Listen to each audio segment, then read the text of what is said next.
안녕하세요. 청담 리투 클리닉 김재림입니다. 오늘은 이중턱에 대해서 좀 이야기를 드려볼까 해요. 우리가 흔히 턱 밑에 여기 살이 접히는 거를 이제 이중턱이라고 하는데요. 생각보다 다양한 연령대에서 이 이중턱 살에 대한 고민이 있다는 거를 정말 매일같이 느끼면서 이 부분에 대해서도 좀 한번 설명을 드리면 좋겠다 이렇게 생각을 해서 영상을 찍게 되었습니다.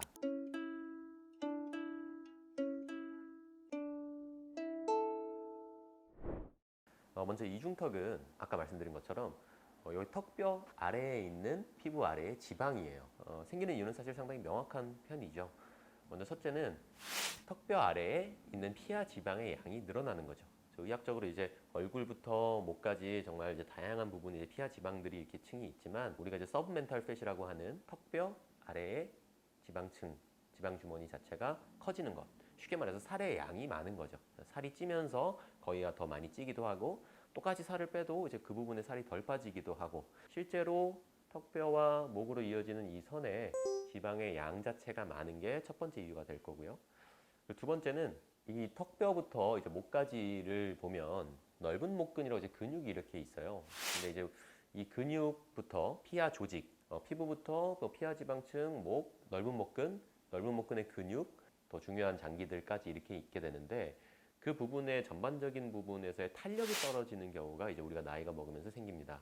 쉽게 말해서 턱뼈 아래 부분의 조직들의 탄력이 떨어지는 것. 쉽게 생각하면 풍선을 여러 번 불었다 뺐다 불었다 뺐다를 반복하면 같은 양의 공기나 물을 넣어도 훨씬 더 늘어지는 그런 개념이라고 보시면 될 것 같은데 그런 분들은 탄력이 많이 떨어진 부분이 그 이중턱과 이 목선과 턱선을 흐리게 하는 데 작용하고 있다 이렇게 보시면 될 것 같아요. 그리고 앞서 말한 살의 양과 탄력 외에도 이 구조물 자체, 그러니까 쉽게 말해서 이 턱뼈가 어떻게 구성이 돼 있냐, 그러니까 턱뼈가 그 사람의 턱뼈가 어떠냐에 따라서 이중턱도 같은 살의 양과 같은 탄력에서 훨씬 더 심해 보이는 경우가 있어요. 쉽게 말하면 턱이 너무 짧거나 턱뼈가 돌출 정도가 심하지 않은 경우에는 살이 조금만 쪄도 이 턱선을 다 흐리게 하겠죠. 그래서 그런 어떤 구조적인 부분, 그리고 마지막으로는 여성분들이 사실 많이 신경을 쓰는 것 중에 하나인데 붓기. 여기에도 이제 임파선이 있고 결국 순환을 통해서 이렇게 배출이 되고 하는데 아침에 유독 많이 이런 데가 나는 부어있다 이렇게 말씀하시는 분들이 꼭 계세요. 그래서 그런 어떤 붓기까지도 겉의 실루엣을 망치긴 하니까 이제 그런 부분까지 좀 복합적으로 이중턱을 구성하는 요소라고 보시면 될 것 같습니다. 자, 그러면 이제 어떻게 해결할 거냐? 대표적으로 이제 우리가 앞서 말한 원인 중에 뭔가 해볼 수 있는 것들은 살의 양을 줄이거나 아니면 탄력을 회복시키거나 이 두 가지겠죠. 그래서 이제 실제 수술을 하는 경우들에서는 그 지방을 제거를 하거나 흡입을 하거나 뭐 이렇게 하는 경우도 있지만 오늘 말씀드릴 부분은 수술이 아니라 시술의 영역에서 이제 할 수 있는 것들에 대해서 말씀을 드릴 건데 살의 양을 줄이는 거는 크게 대표적으로 지방분해 주사, 우리가 흔히 말하는 윤곽 주사라든지 또는 저희 같으면 이제 튠 라이너라고 해서 초음파를 쏴서 지방을 파괴시키는 그런 시술들이 있어요. 통증이 없고 열감만 약간 있는 뭐 그런 시술. 그래서 결국은 살 자체의 양을 좀 줄여서 애초에 볼륨을 좀 줄여서 이중턱의 양을 줄이겠다. 그런 방향이 하나가 될 거고요. 그다음에 이제 두 번째는 탄력을 좋게 해야 되는데 이 탄력이라는 게 조금 복잡한 면이 있어요. 그러니까 너무 이제 범위가 넓은 거죠. 복잡하다기보다는 너무 이제 광범위한 면이 있어요. 근데 이제 탄력을 좋게 하기 위해서 피부의 탄력을 좋게 하거나 이 아래쪽에 이제 흔히 말하는 리프팅 레이저 시술들을 하게 되면 초음파 리프팅 같은 경우 예를 들어서 울세라, 리노바 이런 시술들 같은 경우는 이 목 부분의 이중턱의 탄력을 좋게 하면서도 살을 조금 분해하는 효과까지도 얻을 수 있어요. 그러니까 결국은 살의 양도 일부 줄 수도 있고 그러면서도 이 부분이 탄력이 이렇게 좋아지니까 좀 더 턱선과 이중턱이 선명해지는 그 라인이 선명해지는 그런 효과를 거둘 수가 있는데 그래서 흔히 말하는 초음파 리프팅 시술들을 통해서 턱선을 좀 선명하게 할 수 있다.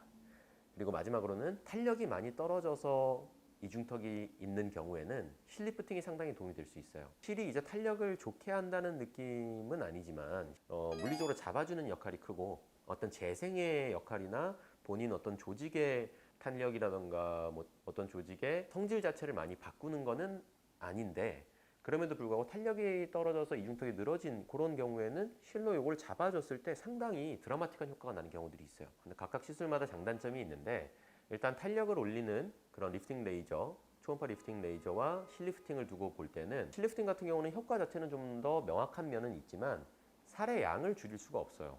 너무 당연한 말이지만 물리적으로 이 살을 좀 당겨서 이렇게 당겨주는 건 가능한데 여기가 이제 펠리컨처럼 정말 이제 심하게 지방이 있는 경우에 그걸 이제 버터라고 본다면 버터가 약간 이렇게 펴 발라지는 정도의 효과지 파괴되거나 줄거나 그럴 수는 없다는 단점이 있고, 반대로 리프팅 레이저, 울세라 또는 뭐 리노바 리프팅 같은 경우는 깊이 조절에 따라서 살의 양을 실제로 어느 정도 줄일 수 있도록 유도를 할 수 있어요. 특히 리노바 같은 경우는 깊이가 뭐 6mm, 9mm, 11mm까지 훨씬 더 깊은 깊이까지도 가능하기 때문에 그걸 이제 잘 맞춰서 할 경우에는 살의 양도 줄이고 탄력도 올리는 그런 두 가지 작용을 다 할 수도 있죠.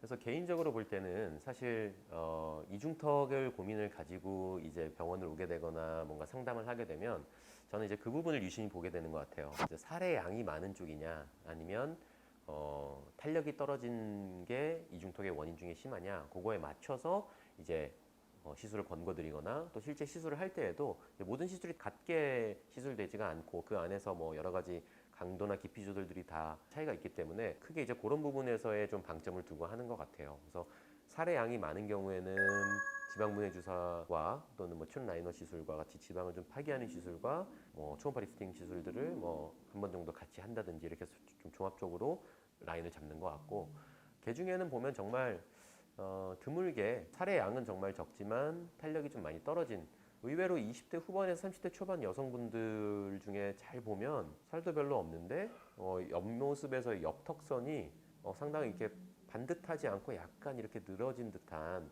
마치 빨래대에 이제 빨래를 이렇게 널었는데 중간에 그 받치는 곳 사이에 이렇게 늘어진 듯한 이런 모습이 있는 분들이 계세요.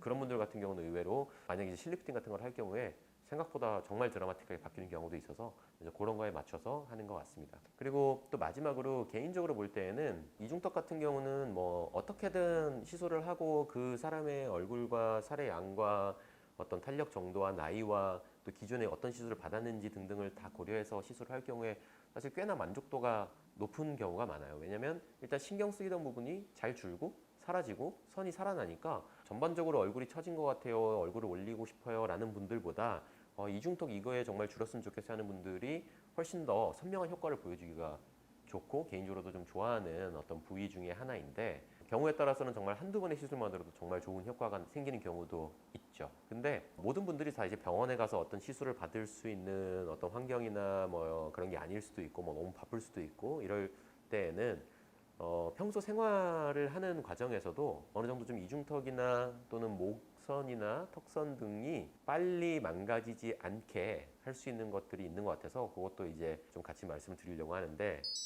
이중턱이라는 부분은 결국은 우리가 바꿀 수 없는 것들, 예를 들어 이 뼈의 구조라든가 뭐 살의 양, 물론 살의 양은 이제 우리가 어느 정도 다이어트라든가 뭐 노력을 통해서 줄여볼 수 있지만 꾸준히 이제 할 수 있는 것들 중에서는 이 목 근육 자체의 탄력을 위해서 목을 좀 스트레칭을 많이 한다던가 또는 한쪽의 턱을 너무 괜 자세를 통해서 이 순환을 막는 그런 행위들을 좀 하지 않는다던가, 흔히 보면 그런 것들이 있잖아요. 우리 뭐 V라인 만든다고 뭐 이렇게 문질문질하고 하는 것들이 있는데, 그러한 어떤 집에서 할 수 있는 그런 마사지가 살의 양을 줄이는 거는 개인적으로 쉽지 않다고 생각을 해요. 하지만 평소에는 이제 그런 순환을 돕게 하는 것들이 이 턱선을 좀 더 쉽게 가꾸는 데, 좀 더 좋게 만들어 나가는 데에는 도움이 될 수 있을 것 같습니다. 네, 오늘 그래서 이중턱에 대해서 이제 이야기를 해봤는데요. 제가 볼 때 이제 20대에 건강하면서도 탄력이 살아있고 체중이 정상 범위에 있는 일부분들을 제외하고는 정말 많은 분들이 이 이중턱 부분에 대해서 생각보다는 좀 좋아졌으면 좋겠다는 생각들을 가지고 계신 것 같더라고요. 특히 이제 우리가 사진을 찍거나 어떤 특정 각도에서 비칠 때 너무 두턱이 심하다거나 뭐 턱선이 너무 묻힌 것 같다 이렇게 느끼는 분들이 많아서 한 번쯤 좀 간단하게 설명을 해보기 위해서 오늘 이중턱에 대해서 말씀드렸고요. 다음번에 또 다른 영상으로 찾아뵐 수 있도록 하겠습니다. 네, 감사합니다.